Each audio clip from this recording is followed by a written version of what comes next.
Agensi Penguatkuasaan Maritim Malaysia akan mempertingkatkan rondaan di perairan Pulau Mengalom di Sabah bagi membanteras aktiviti menangkap ikan menggunakan bahan letupan atau bom ikan secara berleluasa yang memusnahkan habitat marin.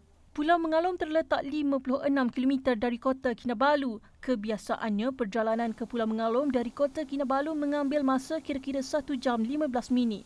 Sebelum pandemik COVID-19, Pulau Mengalom yang terletak di bahagian pantai barat Sabah sering menjadi tumpuan pelancong dari China dan Korea untuk aktiviti riadah termasuk menyelam scuba.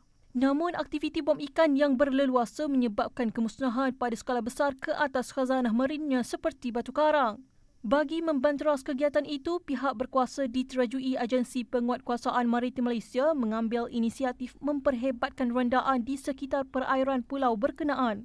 Pengarah Maritim Sabah dan Wilayah Persekutuan Labuan Laksamana Pertama Datuk Muhammad Rosli Abdullah berkata, selain bom ikan, rondaan turut berperanan mencegah aktiviti menyalahi undang-undang seperti jenayah rentas sempadan dan pencerobohan kawasan pelantar minyak di sekitar perairan pulau berkenaan serta kes kecurian kayu di Pulau Mengalom. Pulau ini juga terdedah kepada kegiatan-kegiatan yang tidak diingini seperti aktiviti pengoboban ikan misalnya, aktiviti mencuri balak misalnya, dan juga aktiviti-aktiviti berkaitan kesalahan perikanan yang lain seperti tunda tepi yang mana kegiatan-kegiatan ini jika kita biarkan berterusan dia boleh mengancam ekosistem marin di sekitar ini, dan di dalam jangka masa yang panjang ia hanyalah merugikan negara lah dalam aspek ekonomi perikanan itu sendiri dan juga ekonomi berkaitan pelancongan kerana hilang daya tarikan disebabkan musnahnya alam marin di sini.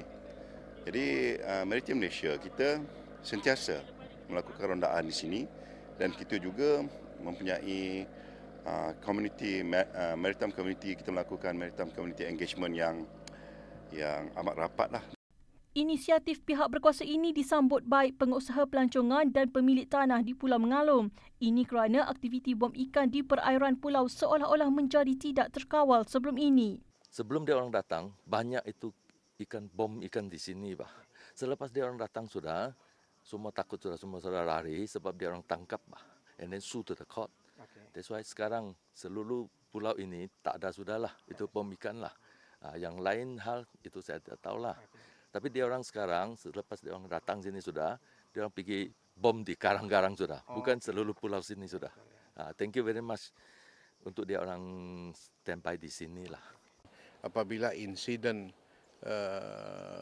penggemuman ikan yang menyebabkan terumbu karang hancur dan musnah, ini amat merugikan Sabah daripada segi pelancongan tersebut. Sebab itulah kita harus memberi perhatian yang serius supaya insiden penggemuman ikan ini ataupun fish bombing ini harus kita beri perhatian yang lebih dan proses penerapan nilai-nilai menjaga kelestarian alam sekitar itu harus dijalankan tanpa had